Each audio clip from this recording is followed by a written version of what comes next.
السلام عليكم اخوة المغاربه. الناس اللي مابوني عندي كنعرفكم كاملين واحد بواحد وحده بوحده، وكنقدم لكم احر كلمات الحب والتقدير لكم كاملين. الناس اللي مازال ما تابوناتش تابونا عندي في القناه. اليوم ان شاء الله جيت كنقدم عاوتاني كنقدم التضامن ديالي الكبير مع الاستاذ عبد الصمد ناصر، الصحفي المغربي ديالنا، يعني غني عن التعريف.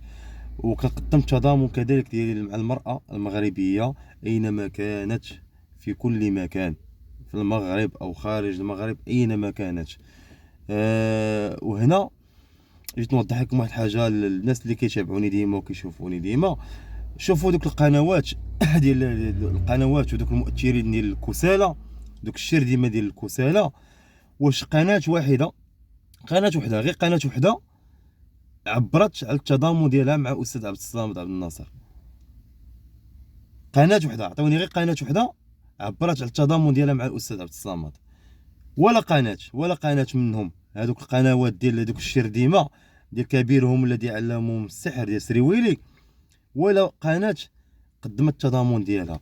ياك نتوما كتمشيو مع جمعيه اللي كتدافع وكتناضل على النساء المغربيات وعلى المغربيات وعلى كذا والقصيرات وهذا، ها وفينكم؟ ولا غير مشيتو غير مع ميمي، خلات هذيك اللي معاكم بانو دراما، كتمشيو غير مع ميمي ياك؟ اما الاستاذ عبد الصمد دابا ما درتوش عليه دابا شي وقفه تضامنيه ماشي احتجاجيه، وقفه تضامنيه وكنتضامن مع الاستاذ عبد الصمد. ولكن نتوما واقيلا موحاش اصلا كتعرفوا، نتوما اصلا ما قاريش، نتوما اصلا ما عندكمش ني زيرو ايديكاسيون. داكشي علاش ما كتعرفوش اصلا، واقيلا ما كتعرفوش داكشي علاش.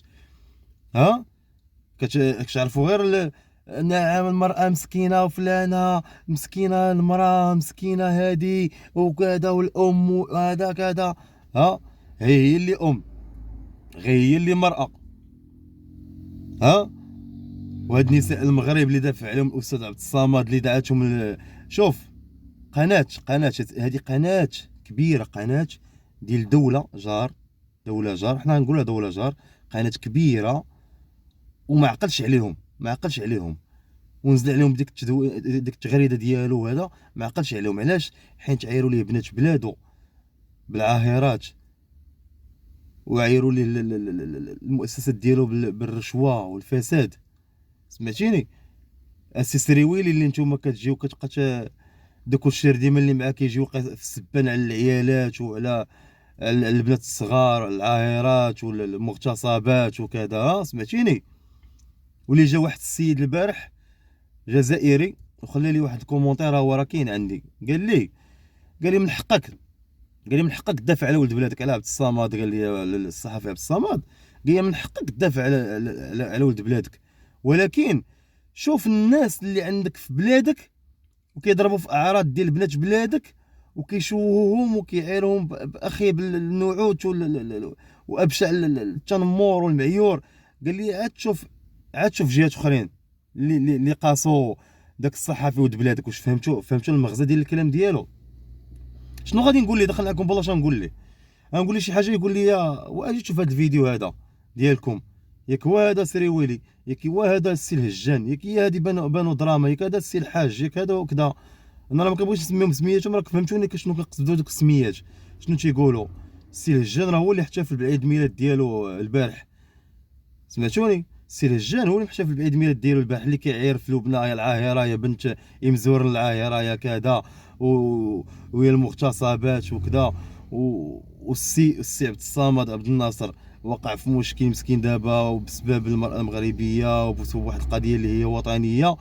وهو السيد محتفل البارح بعيد ميلاد، ما سوقوش يعاود راسو، ما عرفش اصلا هو القضيه، ما عارفاش اصلا كاع. نتحداك، ونهار اش غيهضروا عليها، نهار يهضر عليهم كبيرهم الذي علمهم السحر سريويلي، نهار يهضر على عبد الصمد من سميت توصل الخبر من عندي واقيلا ولا من عند شي حد، عاد هم واقيلا غيهضروا عليه. يمكن الا وصلتهم الخبر ولا ويمكن ما يهضروش عليه، حيت ما دخلش واقيلا في الاجندات ديالهم هما ايضا. واقيلا هو خايب، واقيلا هو انفصالي، يمكن السي عبد الصمد واقيلا انفصالي ولا غير وطني، واقيلا الله اعلم، ما عرفتش، يمكن ربما. يا ودي يا ودي شوف باش تعرف انكم كتشوفوا غير مع ميمي، مع الفلوس، مع الرابحه، كتمشيو معاها وتبقى مع عباد الله المرأة وحقوق الوالدين حقا اسمحوا لي، بخصوص عقوق الوالدين، عقوق الوالدين، عقوق الام، ديك الام مسكينه عقوق ديالها.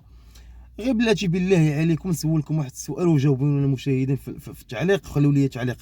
انا شوف انا مزوق فيكم اللي ما خلوا لي تعليق في هذه المساله دي اللي غنقولها بالضبط، وسمعوني مزيان. واش دابا عقوق الوالدين تيكون غير على الام، ولا غير على الاب، ولا عليهم بجوج؟ فهمتوني؟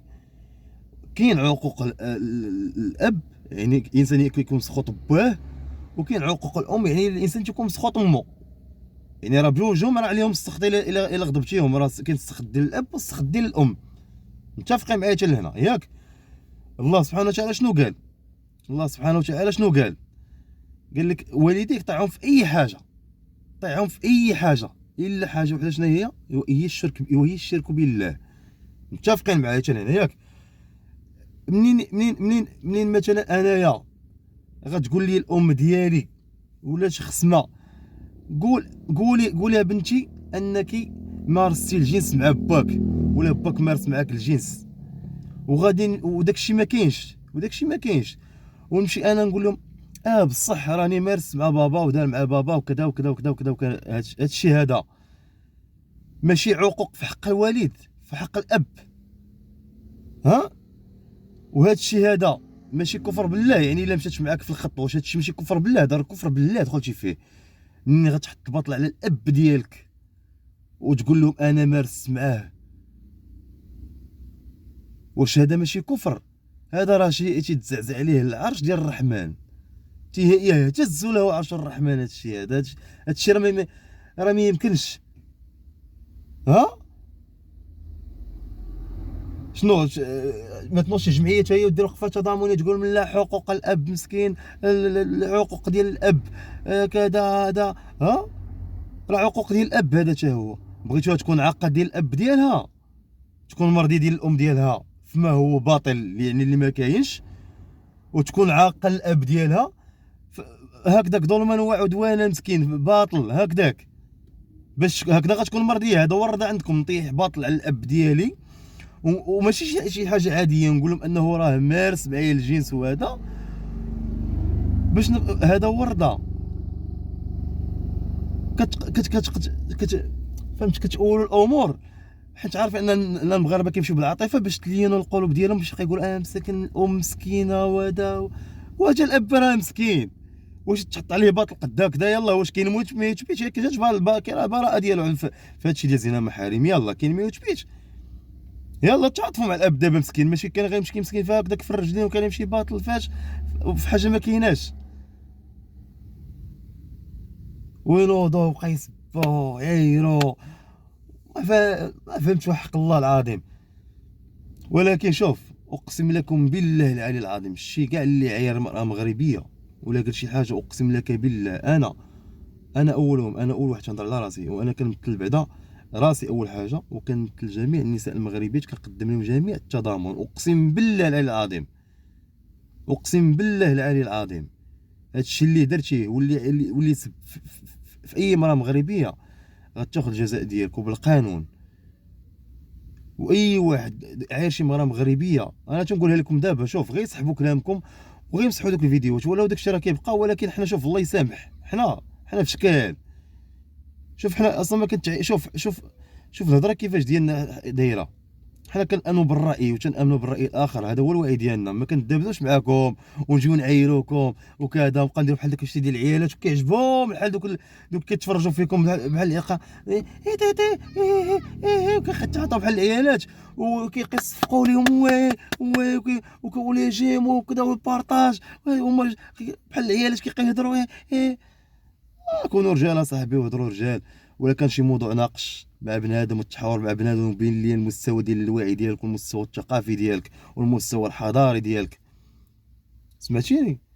السي الهجان والسي سريويلي كبيرهم الذي علمهم السحر، والاستاذه بانو دراما، كلكم في التمثيل. يلا دابا هضروا على الاستاذ عبد الصمد، قدموا ليه التضامن، شوفوا شنو كاين.